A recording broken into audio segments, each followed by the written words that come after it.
Live from the Keystone State in the fabulous room 308, I'm Joe Tarosian, and this is RamView, the August 16th, 2024 edition, brought to you on the road from the great state of Pennsylvania, and brought to you by Kistler Law Firm. Injured in an auto accident? Need help? Got questions? Call Kistler Law at 661-206-6990. That's Kistler Law at 661-206-6990.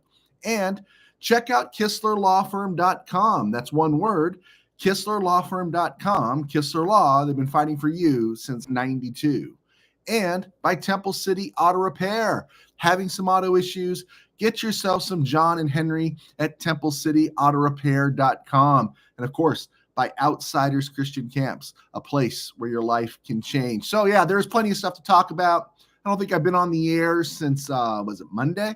And a lot of stuff has happened. Not big stuff, but just stuff to catch up with. TDS has struck Rams media. I know what you're thinking. It's election season, and Joe's talking about TDS, and we'll get into that around the NFL and other places. And, of course, Rams talk. And so what I did, because I'm on the road, it's a little bit different here. I don't have my music. I don't have my stone groove. I don't have those things. I'm just going to blast out 15 points here and let you guys go on your way. By next week, I should be back in the Ram Cave, and things should start settling down for me in terms of as we get ready for the season and my schedule. Well, first thing on the books here, Stafford's hamstring, right? That made everybody a little bit nervous. I can understand the Rams being extra cautious, and so that's what I'm guessing. They're going to be extra cautious. And, of course, it just highlights the stuff going on with Stetson Bennett. And such, and then Jimmy Garoppolo and everything. I wanted them to keep Carson Wentz, but they signed Jimmy G because apparently he fits the offense better. I'm not going to argue with the Rams on this, but hamstrings do scare us. And if the Rams, and of course, Stafford doesn't need any workout in the preseason games. And I'm guessing right now, except for some timing, he doesn't really need workouts in these scrimmages between other teams. So let the dude rest, give him almost a full month. He's got another 20 days, 25 days to rest before the first game. But Stafford is the key. Nothing can happen. No one can suppose anything bad about Matthew Stafford, right? Or they're going to be in trouble. Last ad, Stetson Bennett. I saw where the offensive line got some great scores from PFF. I mean, we saw it with our eyes. We didn't need PFF to confirm it to us, but it is nice to have another touchstone there to give you the idea of how the Rams offensive line did. But one of the things I think is missing, and I read it that something to contradict it, but I'm still holding to this is, Bennett threw his picks. Yes. Okay. We know that, right? And he's got to be better. We get that. But he made decisions, right? He didn't have interceptions or pressure come on him because he was holding on to the ball too long. He needs to make better decisions, but he does make quick decisions. And that has a lot to do with playing quarterback. I've covered high school football and football for years, and I can tell you, it's so funny. You get a 5'9" kid with a weak arm, and one goes to a CIF championship, and another can't get out of his own league. And what's the difference? They're both 5'9". They both have weak arms. They both weigh 140 pounds soaking wet. One was a decision maker. The other wasn't. And it's all about decision making. And yes, Bennett needs to tighten things up a little bit, but he made quick decisions, which took a lot of pressure off the offensive line. Now, in those quick decisions, was he late getting the ball to some of those passing lanes downfield? Maybe he might have been, but he was quick to get rid of the ball. Maybe he didn't get it to the open player when the open player should have gotten it, if that makes sense. But he took a lot of pressure off the offensive line by making quick decisions. The season is 17 games long. The Rams go to Detroit first and then to Arizona. If Matthew Stafford, we'll just throw the hamstring thing out, is hurt in either of those games, that is a bigger deal than whoever comes in to play quarterback, right? It makes no difference. If Stafford goes out and Jimmy G comes in, you're going to be counting on your fingers how many snaps until Jimmy G gets hurt, because that's Jimmy G's career. And if Stafford goes out, it's almost pointless if he's gone out for a long time to get all worked up. Who are you going to sign off the street? Ryan Tannehill? Well, who are you going to sign, right? Bring back Blake Bortles? Who are you going to sign? And so it's best to develop right now Stetson Bennett, right? Let him get every snap, right? Give him every snap. He needs to be better this week, and he needs to be better the week after that. This is not a crisis, and I'm not endorsing Stetson Bennett as one of my favorite players. I'm just sharing what it is, right? And they need to work on Stetson Bennett. They decided to stick with him after he bailed last year. The Rams obviously like something about him, and again, he looks like a decision maker to me. And I want decision makers. I don't want some guy that's going to hold on to the ball and get sacked. I don't want a guy that's going to hold on to the ball for 4 seconds when he's only got 2.5 to throw, right? And then throws a duck out there. So yeah, I really think people are just going a little too far on, Stetson Bennett in terms of he's just horrible. And again, I'm not a Stetson Bennett fan. I didn't even want the Rams to draft him. I did talk about TDS striking Rams media. It's insane how this stuff invades every part of Rams media. And I'm not talking about Trump derangement syndrome. I'm talking about Tutu derangement syndrome. Every moment of every show that I hear, because I'm really desperate for information out here in Pennsylvania, of everything I hear is talking about how, Jordan Whittington's probably passed Tutu on the depth chart, and he's probably done this and he's probably done that. And we don't know anything, right? I think the presence of Whittington, I think the presence of Xavier Smith does make Tutu in an awkward spot, being that it's the final year of his contract, likely not to be re-signed. That maybe, hey, the Rams could move him this preseason if somebody needs a receiver. But it's just constantly berating. Tutu Atwell didn't show up for 2 weeks last year and then disappear. Tutu Atwell caught over 30 passes. He got caught. He earned or picked up 4 deep pass interference calls for 115 yards last year. He was a factor throughout the season. Now, D-Rob played better. Demarcus Robinson played better. But I just find this Tutu derangement syndrome, this TDS, is hitting the Rams. It's like, do you have anything else to talk about? Do you have anything else to focus on? We're all sold on Whittington after 1 game. And again, I go back to, we're sold on Whittington. We think he's great. Who got Whittington the ball, right? Who got Whittington the ball so we can all say he's great? Oh, yeah. It was that other guy, Stetson Bennett, that everyone has gone psycho on. Anyway, speaking of which, Tutu derangement syndrome, little TDS there. This week, I heard the Rams media giving a pass to Tavon Austin, who retired this week. And they're giving him a pass because they said, yeah, well, he was drafted too high. I think wrong expectations were put on him because he was taken 8th overall. It wasn't his fault. That's so funny, is that Tavon Austin gets a pass for being the 8th pick in the draft. But if Tutu Atwell fails to use the right fork at the right meal at the right time, they all go into a rant about how Tutu sucks and he shouldn't have been drafted at all. He's a bust at 57th overall. Should he have been taken 57th overall? He shouldn't have been taken 57th overall. Would I have liked to see Creed Humphrey? Of course, we all would have. Okay, we know that. It's not happening. It's over. But you're going to give Austin a pass. This is Rams media. You're going to give Austin a pass because he was just drafted too high. But you're not going to give Atwell a pass at being drafted 57th overall. Last ad, Tavon Austin, I thought he was a bust. I thought, compared to what we saw coming in, he's only 33, announced retirement, didn't play last year. 8th overall in 2013. I thought we were expecting so much more. I was expecting something more along the lines of Eric Metcalf. I didn't even say Terry. I settled for Eric. I think Terry's great. I'll settle for Eric. But he had 244 catches, 16 touchdowns, rushed for 1,300 yards and 10 touchdowns, and that's what he was supposed to be. He had 3 punt returns for touchdowns. Did you see him that first year with McVay in 2017? McVay tried to use him, but Tavon Austin didn't have any hands either, not compared to Tutu Atwell, right? Atwell has hands. Austin didn't have any hands, and that's why he didn't catch on anyplace else. He was okay, but he was an over-eval, and he was a miss by Les Snead. I understand, it's not fair coming to a team that's quarterbacked by Kellen Clemens and coached by Jeff Fisher. But yeah, Tavon Austin, I figured he was a bust, right? 8th overall, and Rams didn't get much out of him, but they paid him a whole heck of a lot of money. This weekend, I love the idea of Aubrey Pleasant getting to run the team on Saturday against the Chargers. I think it's brilliant work by the Rams. You always work to replace yourself, right? You always work to replace yourself. In any profession, it just helps. It helps your whole team. It helps your whole program. And I hope Aubrey Pleasant does a great job. I want to see him get an HC job. I want to see him go someplace else and become a head coach. And then I want the Rams to collect a pair of third-round comp picks when he goes someplace else. So good job by the Rams. Speaking of the offensive line, PFF confirmed what we saw last Sunday. Bo Limmer for a 6th-round pick. Pass blocking was excellent. Run blocking was solid. Logan Bruss was even better, one of the highest graded guys in preseason. I'm going to talk about Logan Bruss again here in a second.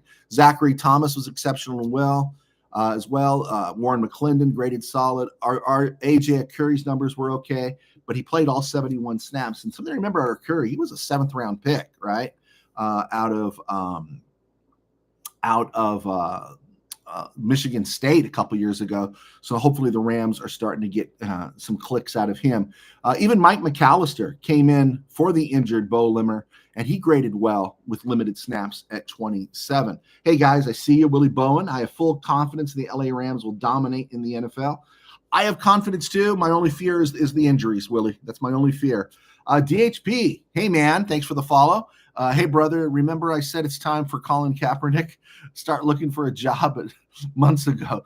I thought it's really kind of funny that even Jim Harbaugh says, hey, man, you can be a coach. And I think that was a gift because I don't see Kaepernick as a coach. If Harbaugh's not going to hire him, nobody is. Okay. Hey, guys, I am Joe Rosen as a sports writer for 21 years. Now I do RamView, thanks to our sponsors at Kistler Law. And I thank you guys for joining me here at this odd hour. What is it on the West Coast? About 2:30 right now. You guys ready for another earthquake? It seems like I've been having an earthquake every day since I've been gone. And looking forward to getting back into the Ram Cave. So anyway, I do RamView and I write books, and my books are on Amazon. You can check them out there. Joe Torosian, Torosian. And by supporting me with my book sales and this podcast, thanks to Kistler Law, I'm able to do my day job as I pastor a very small church in Burbank called Burbank Faith Nazarene. We have a channel right here on YouTube at Burbank Faith Virtual. And, of course, BurbankFaithVirtual.com, Burbank Faith Virtual across social media. And if you have any questions, you can float them in there, guys. I'm happy to rap with you as the show goes on. All right. Hey, I'm just thrilled somebody's watching me, guys. I really am. You get a big head when you're back home, but here on the road, I feel so out of it. Anyway, speaking of Logan Bruss, did you see when Albert Huggins, the Cowboys DT, pushed the Rams intern to the ground on that play at the scrimmage there? I loved how Logan Bruss was the first one to move. Logan Bruss followed the guy. He went across the line of scrimmage. Even if you look at the film, he got into the Cowboys huddle over there, and Logan Bruss was stepping up. Wisconsin doing what Wisconsin guys do, and that's Iron Brigade. The Iron Brigade, 1st Brigade, 1st Division, 1st Corps here at Gettysburg on the first day, probably saved the day. And those were Wisconsin guys. And Logan Bruss, man, let's go. Logan Bruss. I hope this guy makes the team, and I hope he shows out because I was getting sick of Logan Bruss derangement syndrome with a lot of Rams media. Around the NFL and some other places, J.J. McCarthy, knee injury, meniscus, out for all of 2024. Major bummer. That is a bummer. But another opportunity for Sam Darnold. Jets, Panthers, he had the opportunity to start. Sat on the pine with the 49ers, and now he's with Kevin O'Connell, quarterback coach, and this is supposed to be his moment. I don't think he gets another moment after this, and I hope Sam Darnold does well. I just hope he doesn't do well at SoFi against the Rams later this fall. Justin Fields, I was watching stuff out here. A lot of people are talking about waiting for Russell Wilson to be back. He was back on the field, and you have to wonder, did Justin Fields miss his moment? It might have been a moment, but I never had any faith in Justin Fields. Bo Nix is shining in Denver. A lot of people are saying he's going to start there. And speaking of Colin Kaepernick, Kaepernick working out, looking for a shot back at the NFL, yawn. But why would he want to go back to being a slave? I mean, he basically called the people going in the NFL slaves, and that would be a lot of humble pie for him to eat. If Kaepernick was really serious about playing, after 8 years, this is his 8th season out of the NFL, go to the UFL, beg for a shot, build your way back. His body's not beaten up, right? And let's see how he looks. Falcons made a deal. This one was really interesting. You think of the NFC South, right? You got Tampa Bay, They're breaking in. Well, they got Baker Mayfield, but they're breaking in some new talent down there as well. They also have you have Canales there with the Panthers, trying to get something out of their quarterback from last year, Young, and then of course you've got the Saints, who with Derek Carr are look like they're flailing. I think the Saints are going to finish in last. Then you got the Falcons, right? The Falcons drafted Penix. Of course, they signed Kirk Cousins. And then they made some deals. They've got Drake London. They've got Kyle Pitts. They got Bijan Robinson. They got some talent there, and they got a good offensive line. The thing was they needed as a pass rush. Well, they traded a third-round pick to New England for Matthew Judon, and then they dished out 8 rocks to free agent safety, former Denver safety, Justin Simmons, who's been on the market forever. Just tells you what people think of safeties these days, right? It tells you what they think of safeties. And that's a good bolster there between Judon, if he's returned from his knee injury last year, and then Justin Simmons. That tells me the Falcons are for real in the NFC South. Now, for real in the NFC South doesn't mean for real in the NFC, but the Falcons have come to play, and they're really trying to move this needle. Speaking of receivers, the Raiders put Keelan Doss out on the street. They got an injury settlement on him. Keelan Doss was the Nelson Spruce of the 2019 Hard Knocks, and he's hung around for a while, but it looks like his run is over.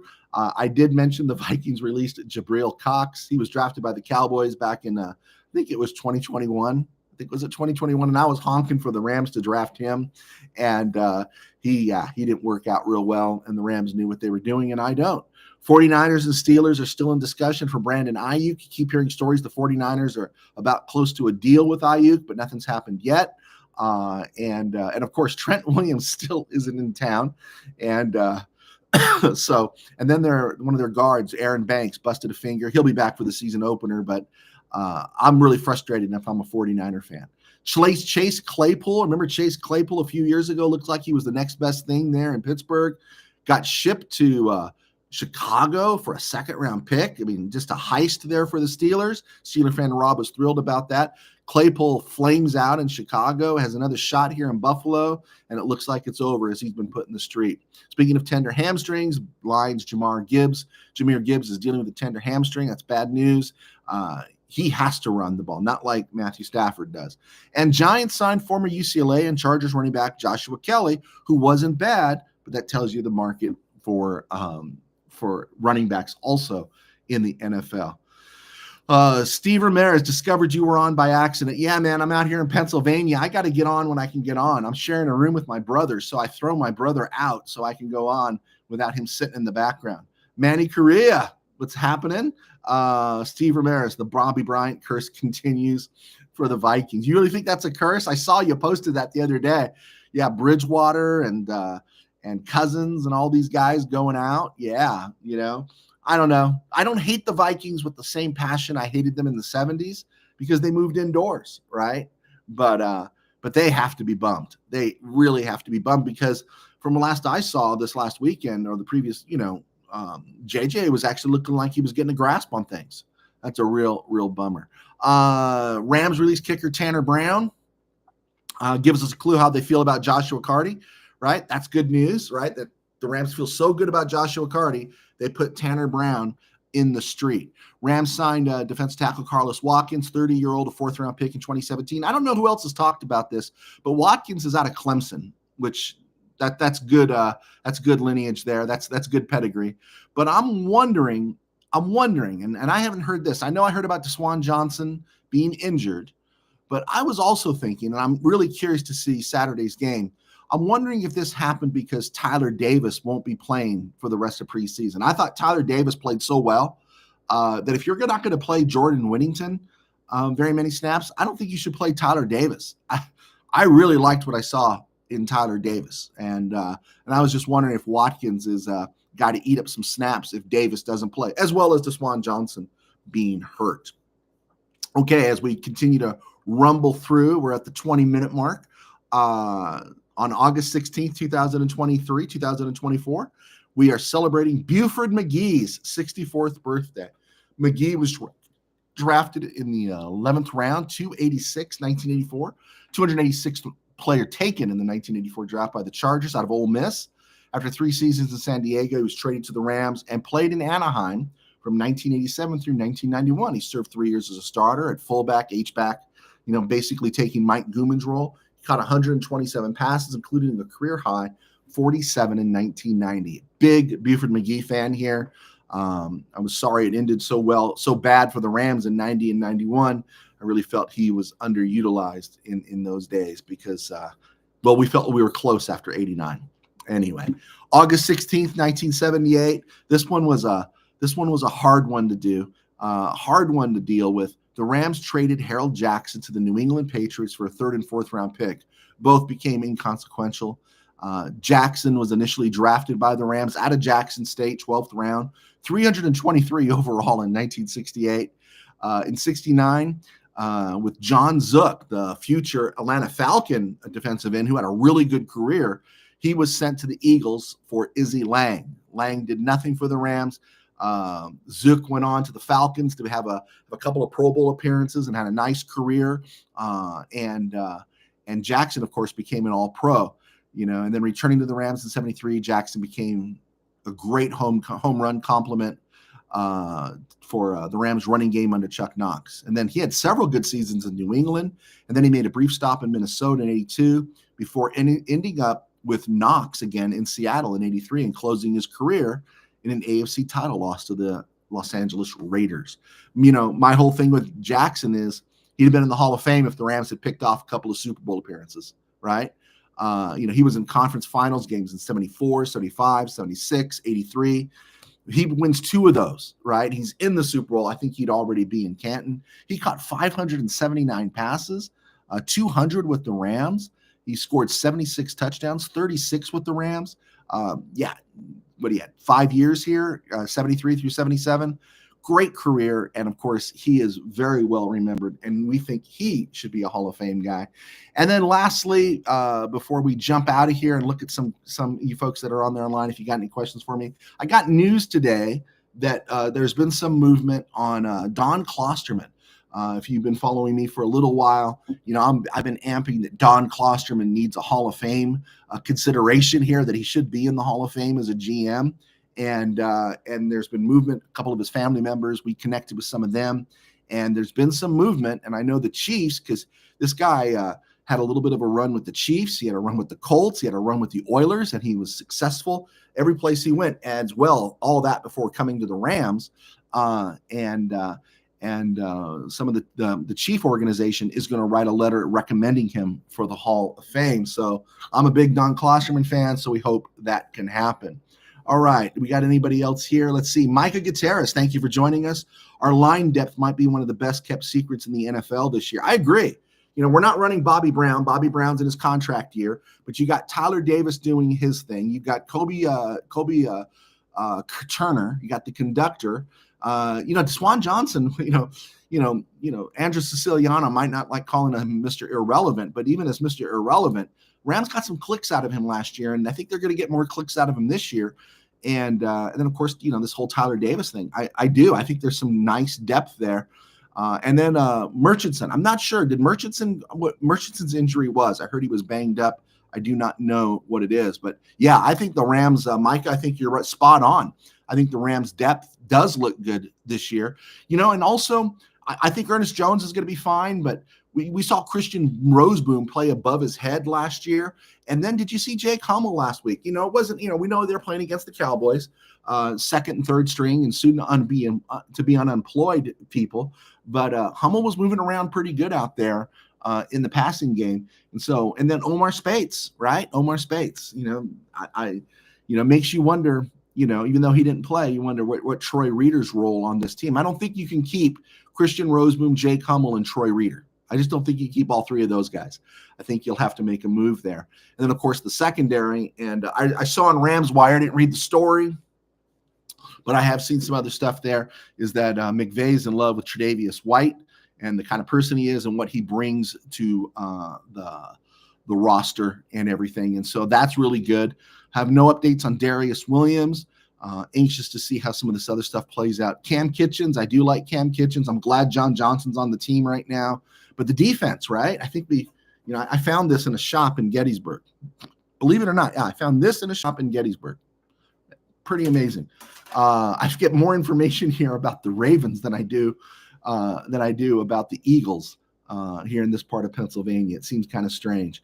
I think people in Pennsylvania are getting a little uptight, or feel they're a little uptight with Jalen Hurts and Sirianni having some issues here, so they don't talk much about it.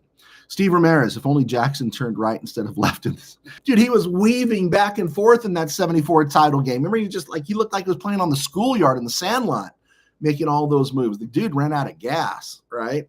So, all right, guys, man, we got 18 here joining us, and I just ran out of material here because I was going to do a short show because I expected nobody to watch me. And so I'm looking at my stuff here, trying to figure out, is there anything else I can give you? I know yesterday was Fred Strickland's birthday, and so happy birthday, late birthday to Fred Strickland, and such. But guys, if you have any more questions, I'll hang around here for another minute or two, and then I'll let you go because you guys blow me away. I appreciate you guys watching me live. If you haven't liked, hit like, subscribe, hit share. And I promise we'll be back to more normal things when I get back. And I don't like this lamp that's here. It's making my hair look like it's very Pence-like and stuff. So if you guys think I'm off on my TDS, my Tutu derangement syndrome, let me know. But it seems like they're always hammering that dude about something. Yeah. Oh, okay. Yeah. No, that's not anything new. Remember Maryland quarterback Mark Manges? Yeah, the Rams released him on August 15th, 1978. I'm just looking at stuff here that I didn't use. So forgive me for scrambling until questions come in. But yeah, basic stuff here. And there we go. All right, 19 guys, you're killing me. I heard good things about Brennan Jackson, Manny, but I didn't. I haven't heard anything new. He didn't play. I did hear they said was the phrase soft tissue injury. I think that's what I heard was soft tissue injury. And that was about it. Okay, guys. I wish I had more to give you, but I don't. I appreciate you guys being here. I love having a live audience, but I'm going to get out while my corpse is still good looking. And have a great weekend. I'm going to try to get on Rams play Saturday night. If I'm in my next hotel room and I'm able to broadcast, I will try to broadcast something. And then hopefully by next week at this time, I should be back in the Ram cave. I think I should be. All right, guys. God bless. Take care. I have no music to take you out with, but remember, if it's hot out there, blow them off the line of the scrimmage. Okay. God bless, guys. See you.